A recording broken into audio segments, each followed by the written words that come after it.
일본이 우리나라를 상대로 전쟁을 일으킨다면 어떨까요?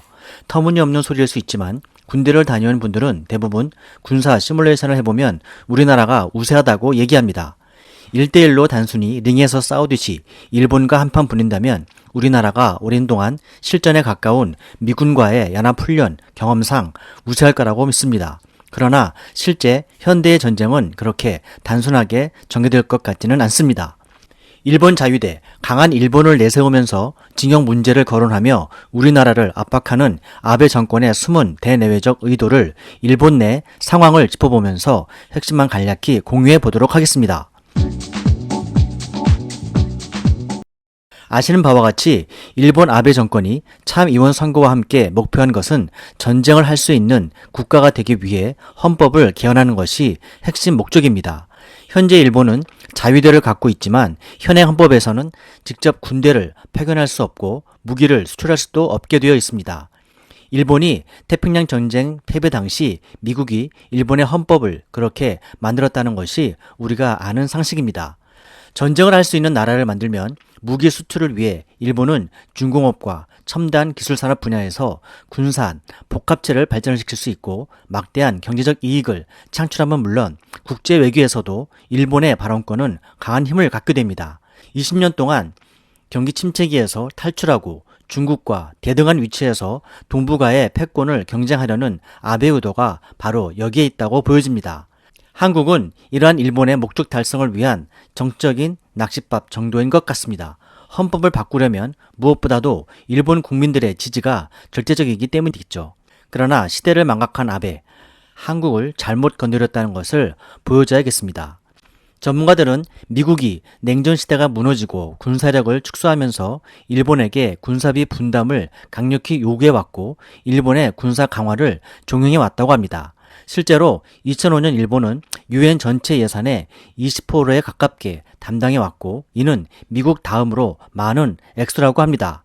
미국이 일본과 한국 중 어느 쪽을 우선순위에 둘까 한다면 단연 미국은 일본입니다. 확실한 군사적 도움을 줄 수 있는 전 세계 유일한 나라가 일본이기 때문입니다. 최근 미일 회담에서는 분명 이러한 군사적 문제를 곤고히 했으리라고 보는 것이죠. 한편 일본은 미국의 압력에 의한 대외적 명분 외에 내부적으로도 이미 1980년대에 들어서면서 군사 강국화의 움직임이 본격화되었다고 얘기되고 있습니다. 1980년대는 일본의 경제 대국으로 정점이었던 시기로 일본 기업들은 세계 곳곳에 투자한 자본을 보호하기 위해서 군사적으로 강한 국가의 필요성을 느꼈다고 합니다. 그리고 이를 정당이나 관료 등 지배 계급들은 강력하게 동조했다는 것이죠.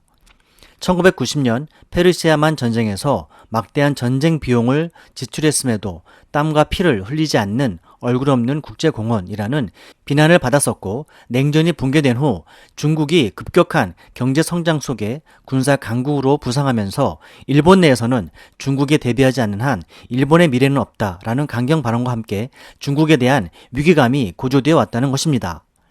그러나 무엇보다도 군사 강국에 대한 열망이 당을 초월하고 자국민들의 많은 공감을 얻게 된 것은 20년 가까이 지속된 경기 불황이 가장 큰 이유라고 합니다. 급변하는 국제 정세 속에서 고도 경제 성장과 평화 헌법이라는 큰 축이 무너진 가운데 일본인들은 자신감을 잃었고 미래를 기대할 수 없게 된 상황이었습니다. 더욱이 2011년 9.0이라는 전무후무한 동일본 대진이 일본 열도를 흔들고 후쿠시마현의 원자력발전소 4대가 다 폭발하면서 일본 국토의 70%가 방사능으로 뒤덮이고 100만 명이 희생되면서 조용한 민심의 골은 더 깊어져 갔던 것이죠. 아베 정부는 이러한 민심을 가라앉히기 위해 언론 통제를 더욱 강화하고 우민화 정책을 펼치면서 산적해 있는 재정 문제와 정치개혁, 행정개혁 등을 해결하기 위해 전쟁을 할 수 있는 강한 일본 만들기를 국가 전환의 큰 기회로 잡으려고 하는 것입니다. 이러한 일본을 둘러싼 대내외의 명분과 환경은 개헌을 통하지 않더라도 어떤 방법으로든 전쟁을 할 수 있는 나라로서 군대를 직접 파병하고 전쟁 물자를 개발, 생산하면서 자국의 이익을 획득할 수 있는 힘을 얻으려고 할 것이라는 분석입니다. 이처럼 커다란 일본의 대의 명분이 깊이 자리 잡고 있기 때문에 웬만한 주변의 영향에도 한국 대기는 쉽사리 멈추지 않으리라고 생각합니다. 이유가 어찌되었든 정치 경제적으로 일본과의 전쟁은 불가피해 보입니다. 중장기적인 태세로 정부와 기업과 국민이 한 마음으로 대처해 나가야겠습니다. 시청해 주셔서 감사합니다.